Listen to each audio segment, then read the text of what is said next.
Hello नमस्कार, मी छाया आपलं सर्वांचं आपल्या आणखीन एका नवीन व्हिडिओमध्ये अगदी मनापासून स्वागत करते। तर आज आहे महाशिवरात्रीच्या तुम्हाला सर्वांना माझ्याकडून हार्दिक शुभेच्छा। आता महाशिवरात्रीच्या शुभेच्छा तर मी तुम्हाला दिल्या, पण हा व्हिडिओ तुम्हाला उद्या येईल का परवा येईल काही सांगता येत नाही, कारण एडिटिंगला पण वेळ पाहिजे असतो, घरात भरपूर काम असतं आणि मुलांचे बोर्डाचे पेपर चालू आहेत, एकाचे 12वीचे चालू आहेत, एकाचे 10वीचे चालू आहेत, त्यामुळे मी त्यांना काही काम पण सांगत नाही। पेपर नसले ना मी त्यांना थोडंफार काही काम सांगत असते, ते मला करू लागतात, पण पेपर चालू आहेत त्यामुळे मी त्यांना काही काम सांगत नाही, त्यामुळे मला सगळं एकटीनेच करावं लागतं। कामाला बाई पण लावलेलं नाहीये, इतकं मोठं घर आवरायचं, स्वयंपाक, भांडे, कपडे, पोचा, त्यानंतर घरात भरपूर असं काम असतं, ते काम दिसून येत नाही पण ते बायकांना करावंच लागतं। तर सगळ्यात आधी मी आंघोळ झाल्यानंतर गॅसची पूजा करून घेतली आणि त्यानंतर आता रोजची देवपूजा पण करायची आहे, पण यांना नाश्ता पण करून द्यायचा, यांना ड्युटीवर पण जायचंय आणि मुलांना पण भूक लागली। तर मी काय करते, आता फक्त कालचे जे फुलं आहेत वाहिलेले सुकलेले ते काढून घेते आणि दिवा लावून घेते, धूप दाखवते आणि यांना नाश्ता करून दिल्यानंतर मग रोजची देवपूजा करते बाकीची, कारण देवांना आंघोळ पण घालायची आहे, महादेवांना अभिषेक पण घालायचा आहे, रुद्राभिषेक पण करायचा आहे, तर यासाठी 2-2.5 तास तर आरामशीर लागणार आहेत, त्यामुळे मी यांना नाश्ता करून देते आधी आणि मग बाकीची पूजा करते। आणि महादेवांच्या मंदिरामध्ये पण जायचंय, तर ते मी आता संध्याकाळी जाईन, कारण मला रुद्राभिषेक पण घालायचा आहे, घरातलं पण आवरायचंय आणि दुपारच्या 12च्या दरम्यानमध्ये तर देवाला जाऊ नये, त्यामुळे मी संध्याकाळी आता मंदिरामध्ये जाईल, बाकीचं आवरून घेते। तर माझ्या बऱ्याचशा ताईंच्या कमेंट यायला लागल्या आजकाल की तुम्ही तुमचे डेली रुटीनचे व्हिडिओ, रोजचे व्हिडिओ शेअर करत जा, तर मलाही तुमच्याशी कनेक्ट व्हायला खूप आवडतं, कारण आजकाल ताईंच्या खूप छान छान अशा कमेंट यायला लागल्यात, मस्त वाटतं। पण ताईंनो कसं आहे ना, ज्या कॅटेगरीचा चॅनल आहे त्याच कॅटेगरीचे आपल्याला व्हिडिओ अपलोड करावे लागतात, दुसरे जर टाकले, व्लॉगिंग मिक्स जर टाकले तर तो चॅनल चालत नाही, त्यामुळं कसं वाटतंय ना, आजकाल मी विचार करते की ब्लॉगिंगचा चॅनल वेगळा चालू करावा। तर तुमचं काय मत आहे ते पण मला शेअर करा, कमेंट करून नक्की सांगा। तुम्ही जर सपोर्ट करत असाल किंवा तुमचं जर मत असेल वेगळा चॅनल करावा आणि तुम्ही डेली रुटीनचे व्हिडिओ अपलोड करावा, तर मी नक्कीच करेल, कारण तुमच्याशी पण कनेक्ट राहायला मला खूप आवडतं, कारण यूट्यूब पासूनच मी माझं आयुष्य छानपैकी असं जगायला लागले, कारण यूट्यूबमध्ये ना खूप बिझी राहते मी आणि बिझी राहिलेलं चांगलं, खाली दिमाग शैतान का घर असं म्हणतात ना, तर डोक्यात बाकी काहीच येत नाही, यूट्यूब, माझी मुलं, घर, संसार आणि माझी यूट्यूब फॅमिली, बस मला यातच आनंद आहे। तर तुम्ही नक्की सांगा मला कमेंट करून। तर मुलांना मी आता नाश्त्याला खिचडी करून दिली आणि आता रोजची देवपूजा पण करून घेते, देवांना आंघोळ वगैरे घालते आणि रुद्राभिषेक पण करायचा आहे, तर 2-2.5 तास आरामशीर लागणार आहेत, कारण रुद्राभिषेक करायला 1-1.5 तास लागतो आणि रोजची देवपूजा करायला पण अर्धा-1 तास आरामशीर लागत असतो, कारण त्यांना देवांना सगळ्या व्यवस्थित आंघोळ घालायची, स्वच्छ पुसून त्यांना स्थान द्यायचं, हळदी कुंकू चंदन त्यांचा सगळा साज शृंगार करायचा, तर वेळ लागतोच। तर मी सगळी पूजा आता करून घेते, रुद्राभिषेक पण करते, तुमच्याशी डिटेलमध्ये शेअर नाही करत, कारण मी आधीच हा व्हिडिओ अपलोड केलेला आहे।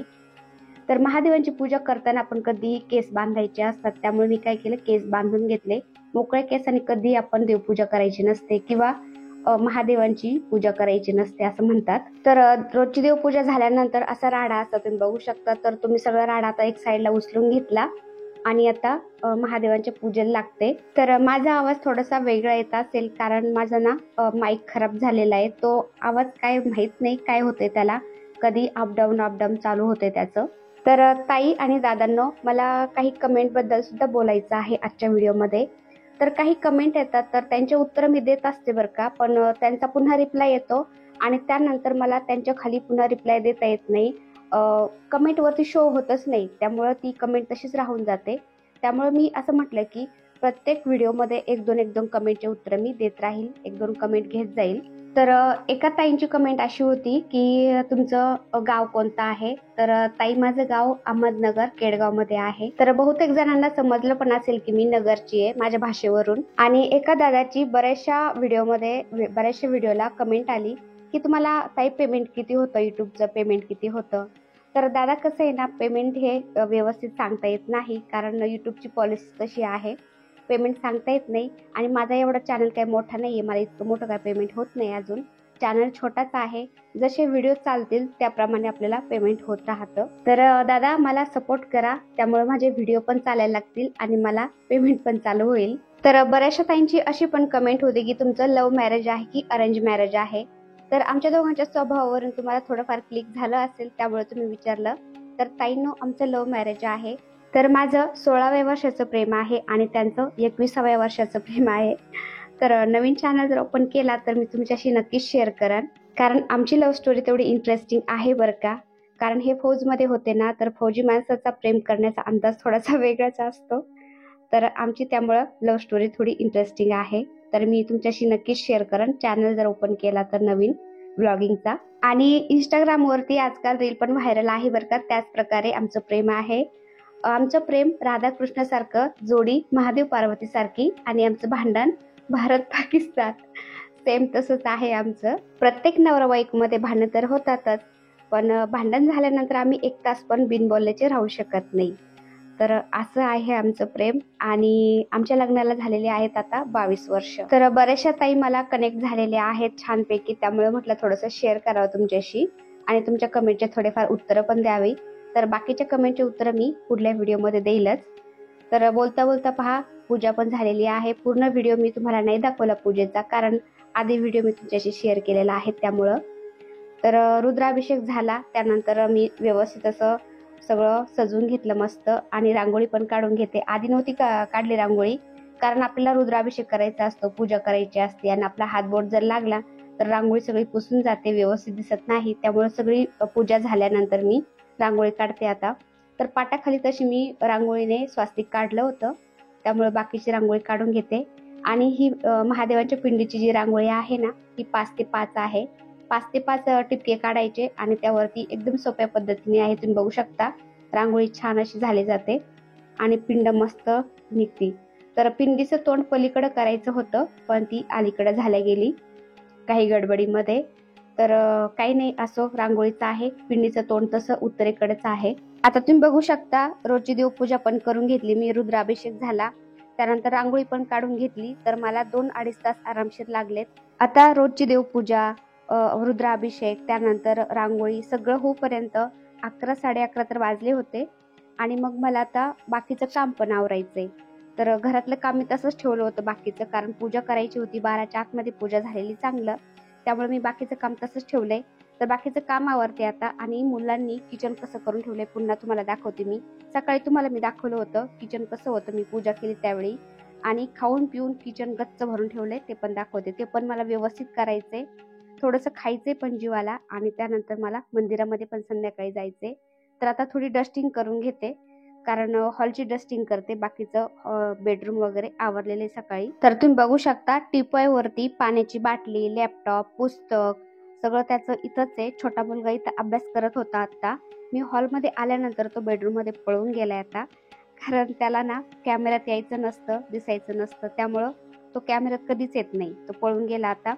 तर मी हॉल आवरून घेते आता, आणि मग बाहेरचं पण आवरते. कारण बाहेर पण मी काय केलं, सकाळी तुळशीला दिवा अगरबत्ती केली, दारामध्ये दिवा लावला, आणि झाडून वगैरे काहीच नाही घेतलं, कारण रात्री झोपायला उशीर झाला होता ना, तर उठायला पण उशीर झाला होता.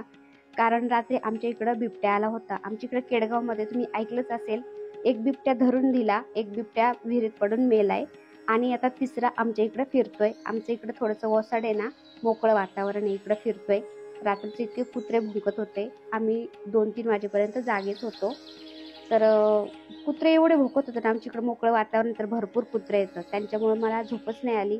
तर आम्ही घराच्या 4ही बाजूला कॅमेरे बसवलेले आहेत ना, तर आम्ही कॅमेऱ्यात पाहत होतो की दिसतो की काय, पण तो काही दिसला नाही. अंधारामध्ये तो कुत्र्यांना भरपूर चिवंदत होता, आणि भरपूर कुत्रेही त्याला भुंकत होते. तर तसंच आम्ही घरामध्ये 2-3 वाजेपर्यंत जागे होतो. त्यानंतर हे 6 वाजता ड्युटीवरून पण आले, आणि मग काय जागेच. तर रात्रभर काही झोप लागली नाही व्यवस्थित, आणि सकाळी मग 7:30-8 वाजेपर्यंत काही जाग आली नाही. तिथून पुढे मग आवरायचं, पूजा करायची, भरपूर उशीर झाला. आता मी तुम्हाला महादेवांना खूप प्रिय असलेल्या धोत्र्याच्या फुलाचं आणि फळाचं महत्त्व सांगते. तर याचं झाड मी लावलेलं आहे, म्हणजे फळ होतं ते सुकलं होतं, त्याच्या बिया मी टाकल्या होत्या, तर त्यापासून झाड उगवलं, तुम्ही बघू शकता. तर धोत्र्याचं फूल आणि फळ हे महादेवांना खूप प्रिय आहे. ते जर अर्पण केलं तर महादेव हे खूप प्रसन्न होत असतात। तर त्यामुळे असं बोलतात, महाशिवरात्रीच्या दिवशी किंवा सोमवारच्या दिवशी या धोत्र्याच्या झाडाला आपण स्पर्श जरी केला ना, आपल्या 7 पिढ्याचं दारिद्र्य, आपले जे पितृदोष असेल आपल्यावर ते सुद्धा नष्ट झाला जातो असं म्हणतात। तर महादेवांना धोत्र्याचं फूल आणि फळ इतकं प्रिय का आहे हे मी तुम्हाला आज सांगते थोडक्यात। तर पुराणात असं सांगितलं जातं की ज्यावेळी समुद्र मंथन झालं होतं त्यावेळी समुद्राच्या पोटातून हलागल म्हणजेच विषाचे भरलेले कलश बाहेर आलं होतं आणि त्यावेळी सर्व देवांना प्रश्न पडला की या विषाचं काय करायचं, हे विष असंच निघत राहिलं तर आपल्याला अमृत मिळणार नाही आणि विषाच्या प्रादुर्भावामुळे सगळ्या पृथ्वीवर हाहाकार माजला होता। सगळीकडे पशु पक्षी हे खाली जमिनीवर पडायला लागले होते, ऑक्सिजन कमी झाला होता आणि त्यावेळी मग महादेवांनी ते विष प्राशन केलं आणि त्यांच्या कंठामध्ये साचवलं आणि यामुळे धोत्रा हे फळ विषारी असल्याने त्याला विषाचं प्रतिमात्मक रूप स्वरूप म्हणून भगवान महादेवाला अर्पण केलं जातं। तसंच धोत्र्याचं फुलही महादेवाला अर्पण केलं जातं। धोत्र्याचं फळ विषारी असल्याने ते महादेवाचा प्रसाद म्हणून ग्रहण करणं शक्य नसलं तरी महादेवाच्या चरणावर वाहिलेलं धोत्र्याचं एक फूल तुम्ही तुमच्या जवळ नक्कीच ठेवू शकता, यामुळे महादेवाचा आशीर्वाद तुमच्यावर कायम राहतो। धोत्र्याचं फूल तुम्ही तुमच्या पुस्तकात ठेवू शकता, सुकलेलं फूल तुम्ही तुमच्या घरात ठेवू शकता, जवळ ठेवू शकता। याने काय होतं, आपल्या मुलांची आपली ज्ञानवृद्धी होते। तर तुम्ही बघू शकता दिवस कामातच जातो, सगळं आवरूपर्यंत किचन सगळं अस्तव्यस्त झालं होतं, ते आवरलं मी आता आणि थोडा अंधार पडायला लागलाय तरी मंदिरात जाऊन येते। मंदिरात जाऊन आल्याशिवाय चैन पडणारच नाही जीवाला, तर तुम्ही पण चला माझ्या बरोबर।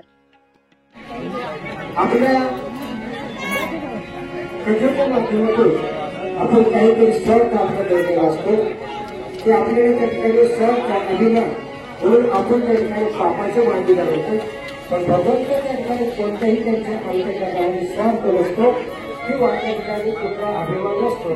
स्वार्थ नाही आणि अभिमान नाही ज्या गुणा सांगितल्या त्या भगवंत शिवगुणा सांगितल्या।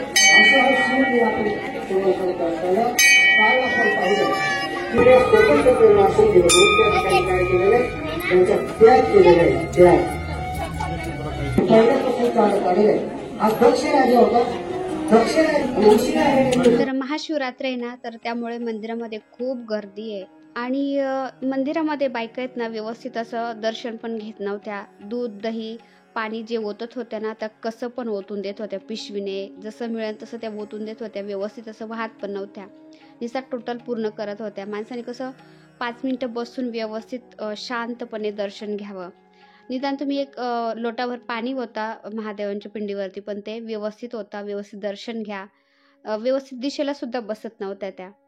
तर दक्षिणेकडून उत्तरेकडे तोंड झालं पाहिजे अशा प्रकारे आपल्याला दर्शन घ्यायला बसायचं असतं। थोडं लेट का व्हायना पण दर्शन छान झालं ना, आपल्या मनालाही तसल्ली होते आणि आपण जे दर्शन केलेलं आहे महादेवांचं ते आपलं पूजा देवापर्यंत पोहोचल्या पण जाते।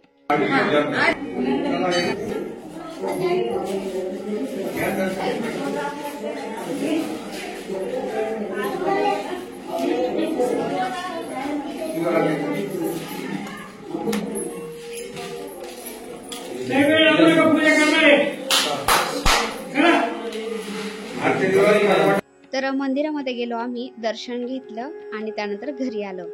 तर हा छोटासा व्हिडिओ तुम्हाला कसा वाटला ते मला कमेंटमध्ये नक्की सांगा। व्हिडिओ आवडला असेल तर एक लाईक करा, चॅनलवर नवीन असाल तर प्लीज आपल्या चॅनलला सबस्क्राईब पण करा। चला तर भेटूया पुन्हा अशाच एका छानशा व्हिडिओ बरोबर, तोपर्यंत बाय बाय, सर्वांना श्री स्वामी समर्थ।